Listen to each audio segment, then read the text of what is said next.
कुड़ी दे चांदी का तमगा ये तुहानूं नज़र आ रहा मैडल इन्हें पाया होया सिल्वर मैडल है। फुल्लां नाल पूरा माणताण इस बेटी का अज चंडीगढ़ दे विच होया। लड्डू भी खा रही है। वजह की है बर्लिन जर्मनी जाके 25 मीटर फ्री स्टाइल स्विमिंग दे विच यह कुड़ी सिल्वर मैडल लैके आई। जब ये पैदा हुई थी बेटी और पता लगा आपको कि स्पेशल चाइल्ड है, थोड़ी सी मायूसी अफसोस हुआ था? मायूसी कादी, बच्चे रब दी देन है। जे उन्होंने तो पूछो जिन्हां दी गोद भरी नहीं होंदी। बेटी का स्विमिंग वाल आना किद्दां होया? 1 साल दी सीगी ते पापा स्विमिंग करते हैं जी। ਤੇ ਉਹ ਜਦੋਂ ਪੂਲ 'ਚ ਗਏ ਤੇ ਇਹਨੂੰ ਸੀਗਾ ਮੈਂ ਵੀ ਛਲਾਂਗ ਮਾਰਨੀ ਆ ਤੇ ਕਰੋਲ ਕਰਦੀ ਕਰਦੀ ਇਹਨਾਂ ਨੇ ਪੂਲ 'ਚ ਛਲਾਂਗ ਮਾਰਤੀ ਤੇ ਇਹਦੇ ਪਾਪਾ ਕਹਿੰਦੇ ਸ਼ਾਇਦ ਉਹਨੂੰ ਪਾਣੀ ਚੰਗਾ ਲੱਗਦਾ, ਚਲੋ ਮੈਂ ਸਵਿਮਿੰਗ ਕਰਦਾ ਨਾਲ ਹੀ ਲੈ ਜਾਊਗਾ। ਇਹ ਕੁੜੀ ਨੇ ਮਹੀਨੇ ਦੇ ਅੰਦਰ ਅੰਦਰ ਪਾਪਾ ਦੇ ਬਰਾਬਰ ਸਵਿਮਿੰਗ ਕਰਨੀ ਸ਼ੁਰੂ ਕਰਤੀ ਸੀ। ਕੁੜੀ ਦੇ ਨਾਲ ਹਮੇਸ਼ਾ ਹੀ ਰਹੀ ਹੈ ਪਹਿਲੇ ਦਿਨ ਤੋਂ। ਮਾਂ ਨਹੀਂ ਬਣੀ, ਗੁਰੂ ਬਣ ਕੇ ਪਾਲੀ ਹੈ। ਸਾਈਕਲਿੰਗ 'ਚ ਵੀ ਨੈਸ਼ਨਲ ਮੈਡਲ ਲੈ ਕੇ ਆਈ ਜੀ, ਸਿਲਵਰ ਮੈਡਲ ਲੈ ਕੇ ਆਈ ਹੈ 4। जब आपको पता चला था कि आपका सिलेक्शन जर्मनी के लिए हो गया तो क्या आपके मन में आया था मैं क्या करके आऊँगी वहाँ? क्योंकि वहाँ पे मेरा मन में था, क्योंकि मैं करना चाहती हूँ कि स्विमिंग में भी कुछ करना चाहूँगी, क्योंकि जब मेरा मन था क्या लेके आना था? गोल्ड मेडल लेके आना था। किसके लिए? नानू के लिए लेके आना था। बीइंग स्पेशल ओलंपिक डायरेक्टर नीलू मैम कर रहे थे, हम लोग स्पेशल कोचेज इसके बिहेवियर पे वर्क कर रहे थे। जो उनके जैसे स्विमिंग के कोचेज हैं उनके स्विमिंग पे, फादर स्विमिंग पे फोकस कर रहे थे। तो ये सबका मिक्सचर जो है वो आज एक मेडल में आया है।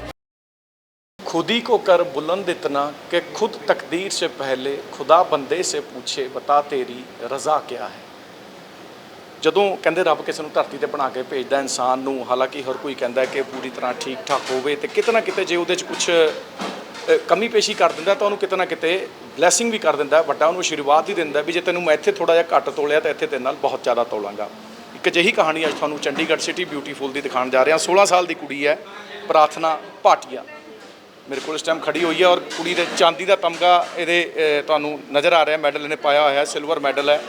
ਫੁੱਲਾਂ ਨਾਲ ਪੂਰਾ ਮਾਣਤਾਣ ਇਸ बेटी का अज चंडीगढ़ ਦੇ ਵਿੱਚ ਹੋਇਆ। ਲੱਡੂ ਵੀ ਖਾ ਰਹੀ ਹੈ।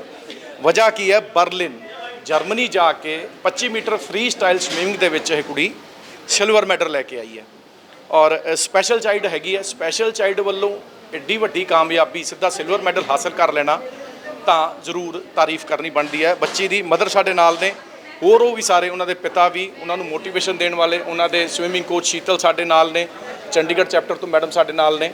नीलू मैडम गल करांगे, जब ये पैदा हुई थी बेटी और पता लगा आपको कि स्पेशल चाइल्ड है, थोड़ी सी मायूसी अफसोस हुआ था?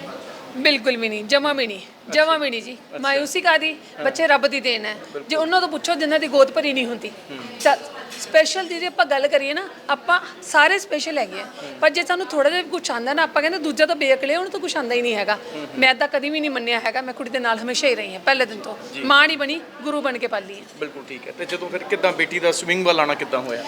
1 ਸਾਲ ਦੀ ਸੀਗੀ ਇਹਦੇ ਪਾਪਾ ਸਵਿਮਿੰਗ ਕਰਦੇ ਆ ਜੀ ਤੇ ਉਹ ਜਦੋਂ ਪੂਲ 'ਚ ਗਏ ਤੇ ਇਹਨੂੰ ਸੀਗਾ ਮੈਂ ਵੀ ਛਲਾਂਗ ਮਾਰਨੀ ਆ ਤੇ ਕਰੋਲ ਕਰਦੀ ਕਰਦੀ ਇਹਨਾਂ ਨੇ ਪੂਲ 'ਚ ਛਲਾਂਗ ਮਾਰਤੀ ਤੇ ਇਹਦੇ ਪਾਪਾ ਕਹਿੰਦੇ ਸ਼ਾਇਦ ਉਹਨੂੰ ਪਾਣੀ ਚੰਗਾ ਲੱਗਦਾ, ਚਲੋ ਮੈਂ ਸਵਿਮਿੰਗ ਕਰਦਾ ਨਾਲ ਹੀ ਲੈ ਜਾਊਗਾ। ਇਹ ਕੁੜੀ ਨੇ ਮਹੀਨੇ ਦੇ ਅੰਦਰ ਅੰਦਰ ਪਾਪਾ ਦੇ ਬਰਾਬਰ ਸਵਿਮਿੰਗ ਕਰਨੀ ਸ਼ੁਰੂ ਕਰਤੀ ਸੀ। ਅੱਛਾ। ਬਿਨਾਂ ਕੋਚ ਤੋਂ 10 ਸਾਲ ਕੋਈ ਕੋਚ ਨਹੀਂ ਸੀ ਜਿਆਦਾ। ਇਹਦੇ ਪਾਪਾ ਦੇ ਨਾਲ ਸਵਿਮਿੰਗ ਕਰਦੀ ਸੀ, ਇਹਨੂੰ ਸ਼ੌਂਕ ਸੀ ਬਹੁਤ ਜ਼ਿਆਦਾ। ਇਹਦੇ ਖੂਨ 'ਚ ਜਿਹਨੂੰ ਕਹਿ ਲਓ ਸਵਿਮਿੰਗ ਹੈ। ਠੀਕ ਹੈ। ਤੇ ਫਿਰ ਕਿੱਦਾਂ ਲੱਗਿਆ ਤੁਹਾਨੂੰ ਕਿ ਬੇਟੀ ਨੂੰ ਇੱਧਰ ਪ੍ਰੋਫੈਸ਼ਨਲ ਆਪਾਂ ਤੋਰੀਏ ਹੁਣ? ਇਹ ਸਾਰਾ ਕ੍ਰੈਡਿਟ ਜਾਂਦਾ ਜੀ ਨੀਲੂ ਮੈਡਮ ਨੂੰ, ਸ਼ੀਤਲ ਮੈਡਮ ਨੂੰ ਤੇ ਰਾਕੇਸ਼ ਸਰ ਨੂੰ। ਰਾਕੇਸ਼ ਸਰ ਨੇ ਘਰ ਆਏ ਸਾਡੇ ਜੀ, ਉੱਥੋਂ ਨਿਕਲ ਰਹੇ ਸੀ, ਮੈਂ ਇਹਨਾਂ ਨੂੰ ਰਿਕੁਐਸਟ ਕੀਤੀ, ਮੈਂ ਕਿਹਾ ਤੁਸੀਂ ਦੱਸੋ ਪਲੀਜ਼ ਬੱਚੇ ਨੂੰ ਆਪਾਂ ਕਿੱਦਾਂ ਕਰ ਸਕਦੇ ਹਾਂ। ਇਹਨਾਂ ਨੇ ਦੱਸਿਆ ਕਿ ਇਹਨੂੰ ਬੱਚੇ ਨੂੰ ਸਪੋਰਟਸ 'ਚ ਪਾਓ। ਉਹ ਸਾਈਕਲਿੰਗ 'ਚ ਇਹਨੂੰ ਪਾਇਆ। ਸਾਈਕਲਿੰਗ 'ਚ ਵੀ ਨੈਸ਼ਨਲ ਮੈਡਲ ਲੈ ਕੇ ਆਈ ਜੀ, ਸਿਲਵਰ ਮੈਡਲ ਲੈ ਕੇ ਆਈ ਹੈ 4। ਉਸ ਤੋਂ ਬਾਅਦ ਸਵਿਮਿੰਗ ਤੇ ਇਹਦਾ ਪੈਸ਼ਨ ਸੀਗਾ। ਫਿਰ ਨੀਲੂ ਮੈਡਮ ਨੇ, ਸ਼ੀਤਲ ਮੈਡਮ ਨੇ ਇਹਨੂੰ ਸਵਿਮਿੰਗ 'ਚ ਸਿਲੈਕਟ ਕੀਤਾ। ਇਹਦੇ ਕੈਂਪ ਲੱਗੇ ਤੇ ਉਹ ਤੋਂ ਅੱਗੇ ਵੱਧਦੀ ਗਈ ਤੇ ਸ਼ੀतल मैडम ने जर्मनी पहुंच गई ओलंपिक। बिल्कुल ठीक है। जब आपको पता चला था कि आपका सिलेक्शन जर्मनी के लिए हो गया तो क्या आपके मन में आया था मैं क्या करके आऊँगी वहाँ? क्योंकि वहाँ पे मेरा मन में था, क्योंकि मैं करना चाहती हूँ कि स्विमिंग में भी कुछ करना चाहूँगी, क्योंकि जब मेरा मन था क्या लेके आना था? गोल्ड मेडल लेके आना था। किसके लिए? नानू के लिए लेके आना था। अच्छा, तो सिल्वर पे आप आ गए सीधा? सिल्वर तो आगे थे।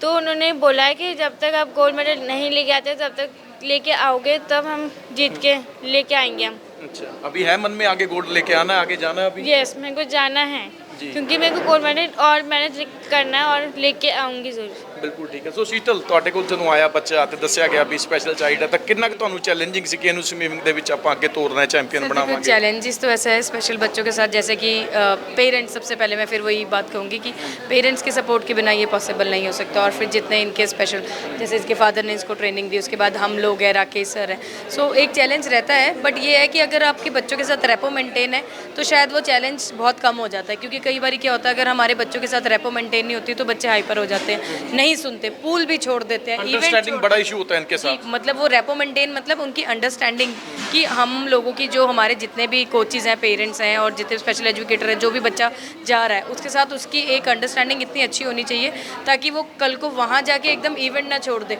और हम ऐसा है कि हम भी नहीं गुस्सा हो सकते क्योंकि बच्चे स्पेशल हैं, हम उनको नहीं कह सकते कि तुम छोड़ दो। वो ये कि अगर इतनी अच्छी अंडरस्टैंडिंग है, मतलब मेरी और प्रार्थना की, मैं टचवुड कह सकती हूँ कि हमारी अंडरस्टैंडिंग बहुत अच्छी है, और प्रार्थना की सबके साथ उस अंडरस्टैंडिंग बहुत अच्छी, क्योंकि प्रार्थना के सब समझते हैं प्रार्थना के इश्यूज़ को। प्रार्थना भी एक ऐसा बच्चा है जो इमोशनल, हम कहते हैं जिस चीज़ को कई बार, जैसे मैं इमोशनल बाउंडिंग कह लो है सब। इमोशनल बाउंडिंग है, सोशली भी हम इसे कह सकते हैं कि काफ़ी स्ट्रॉन्ग है, क्योंकि क्रेडिट जाता है वही पेरेंट्स को कि पेरेंट्स ने उस तरह बच्चे को फोल्ड करा। और फिर जब बच्चा हमारे पास आया, special Olympic Bharat Chandigarh chapter पे आया, तो हम, जो हमारे एरिया डायरेक्टर मैम है नीलू सरीन, उन्होंने देखा कि हाँ हमारे इस बच्चे को भी आगे आना चाहिए, मॉडल मेडल आना चाहिए। फिर एक छोटा सा एक फैमिली है special Olympic Bharat Chandigarh chapter की, अलग अलग कोचेज़ के पास जाते हैं, अलग अलग ट्रेनर्स के पास जाते हैं। फिर राकेश सर ने इसे स्विमिंग में ट्रेन करा, राकेश सर 23 में पहले स्विमिंग कराते थे जितने भी स्पेशल बच्चे हैं। तो कहीं ना कहीं वो सारी गेम, आप मान के चलिए फीमेल के लिए हमें अलग से फीमेल हाइजीन भी मेंटेन करनी पड़ती थी, क्योंकि मेंस्ट्रुअल इश्यूज़ भी आते हैं। सो एक ये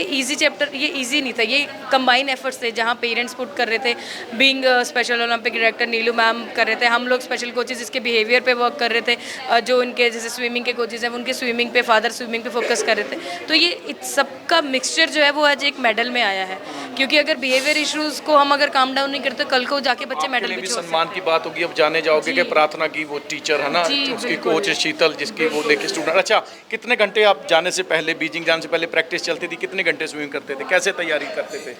पहले हमें 1 घंटा हाफ एन आवर पहले हम प्रैक्टिस करते थे, लगातार हम प्रैक्टिस करते थे, और वहाँ पे जाके जिम जाते थे और साथ में एक्सरसाइज करती थी मैं। ਠੀਕ ਹੈ। ਸੋ ਜਿੱਦਾਂ ਦੱਸ ਰਹੇ ਸੀਗੇ ਅੰਜੂ ਦੱਸ ਰਹੇ ਸੀਗੇ ਤੁਹਾਡੇ ਵਾਈਫ ਕਿ ਸ਼ਾਇਦ ਉਹ ਤੁਸੀਂ ਹੀ ਸੀ ਜਦੋਂ ਤੁਸੀਂ ਸਵਿਮਿੰਗ ਜਾਂਦੇ ਹੁੰਦੇ ਸੀ, ਤੁਹਾਨੂੰ ਦੇਖ ਕੇ ਪਾਣੀ 'ਚ ਉਤਰੀ, ਤੇ ਇੱਕ ਪਿਓ ਲਈ ਬੜਾ ਵੱਡਾ ਮਾਣ ਹੁੰਦਾ, ਧੀ ਸਨਮਾਨ ਲੈ ਕੇ ਆਈ, ਮਹਿਸੂਸ ਕੀ ਕਰ ਰਹੇ ਹੋ? ਮੈਂ ਤਾਂ ਮਤਲਬ ਕਿ out of the world feel ਕਰ ਰਿਹਾ ਜੀ, ਕਿ ਮੈਨੂੰ ਤਾਂ ਮੈਂ ਯਕੀਨ ਹੀ ਨਹੀਂ ਸੀਗਾ ਕਿ ਇਹ ਮਤਲਬ ਕਿ ਇਹੋ ਜਿਹਾ ਰਸਤਾ ਵੀ ਫੜ ਲੇਗੀ, ਕਿਉਂਕਿ ਸਭ ਤੋਂ ਵੱਡਾ ਸ਼ੁਰੂਆਤ ਕੀਤੀ ਰਾਕੇਸ਼ ਸਰ ਨੇ, ਜਿਨ੍ਹਾਂ ਨੇ ਕਿਹਾ ਕਿ ਇਹ ਕਰੇਗੀ ਕੁਝ।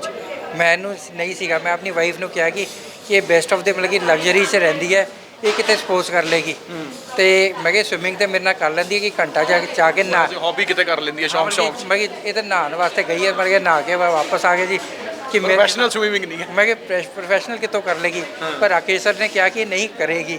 फिर कुछ सपोर्ट पहला मैम तो आई, फिर नीलू मैम तो आई, फिर इन्होंने मतलब कि जब मैं फैसिलिटीज़ देखी कि गवर्नमेंट जिस तरह मतलब कि प्रोवाइड कर रही है, मतलब कि नीलू मैम ने मतलब कि जिस तरह best of the trains by air travel कर रहे हैं, best of the restaurants, best of the hotels, मतलब कि फूड सब तो चंगा सीगा, ਤਾਂ ਮੈਂ ਇਹਨੂੰ ਛੱਡਿਆ। नहीं तो मैं तो ਇਹਦੇ ਮਗਰ ਸੀਗਾ ਡੰਡਾ ਲੈ ਕੇ कि ना ना ना छोड़ दो जी, ਇਹਨੂੰ मेरे नाल ही रहने दो। ठीक है, ठीक है। सो राकेश जी, कहीं ना कहीं सारा क्रेडिट आपको जा रहा है कि आपने पहचाना कि बच्ची को इस जगह पर लेकर आओ, तो आपकी भी मेहनत रंग लाई, कैसा महसूस हो रहा है? सर बहुत प्राउड हो रहा है, क्योंकि जब पेरेंट्स मेरे पास आए थे तो उनका एक ही क्वेश्चन था, क्या ये कुछ करेगी? मैं कहा जी अभी तो मैं बच्चे से मिला नहीं हूँ, एक बार मेरे को मिला दो।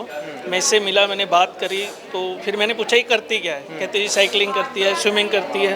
मैं कहा इसकी स्विमिंग की वीडियोज़ दिखा दो मेरे को।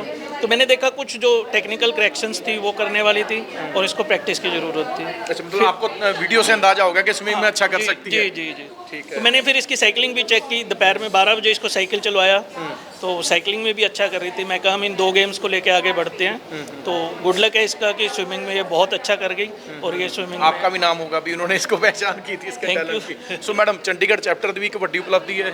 हाँ जी, बहुत बड़ी, बहुत बड़ी। हम बहुत खुश हैं कि इस लड़की ने हम चंडीगढ़ चैप्टर को इतना मकाम पे इंटरनेशनल पहचान दिला दी। एब्सोल्युटली जी, एब्सोल्युटली इंटरनेशनल। और चंडीगढ़ चैप्टर इज प्राउड ना कि हमारा एक बच्चा गया और जीत के आया, बहुत अच्छा लगता है। आई बीन वर्किंग विद, मैं तो मेरे तो 30 ऐसे टैलेंट को अचीवमेंट करते हैं, आपने उनको भी मौका दिया नहीं, पूरा? बिल्कुल जी बिल्कुल। हमारे ये कोविड की वजह से एक ही बच्चा सेलेक्ट हुआ। लास्ट टाइम हमारे 6 बच्चे सेलेक्ट हुए थे और 3 कोचेस सेलेक्ट हुए थे वर्ल्ड गेम्स के लिए, बहुत मेडल्स जीत के आए थे। ਸੋ ਇਹ ਕਹਾਣੀ ਤੁਹਾਨੂੰ ਪ੍ਰਾਰਥਨਾ ਭਾਟੀਆ ਦੀ ਆਪਾਂ ਸੁਣਾਈ ਹੈਗੀ ਹੈ ਕਿ ਜੇ ਕਹਿੰਦੇ ਨਾ ਹਿੰਮਤ ਤੇ ਮਰਦਾ ਮਦਦ ਤੇ ਖੁਦਾ ਮੰਚ ਜੇ ਕੁਝ ਧਾਰ ਲੇ ਬੰਦਾ ਤਾਂ ਕਾਮਯਾਬੀ ਉਹਦੇ ਪੈਰ ਚੁੰਮਦੀ ਹੀ ਚੁੰਮਦੀ ਹੈ। ਰੋੜੇ ਭਾਵੇਂ ਅਸਫਲਤਾ ਦੇ ਕਿੰਨੇ ਵੀ ਆਣ, ਪਰ ਸਫਲਤਾ ਦੇ ਅੱਗੇ ਸਾਰੇ ਜਿਹੜੇ ਹੈ ਨੇ ਉਹ ਚਕਨਾਚੂਰ ਹੋ ਜਾਂਦੇ ਨੇ। ਵਿਜੇ ਸ਼ੋਕ ਦੇ ਨਾਲ ਬਲਜੀਤ ਮਰਵਾਹਾ, ਚੰਡੀਗੜ੍ਹ।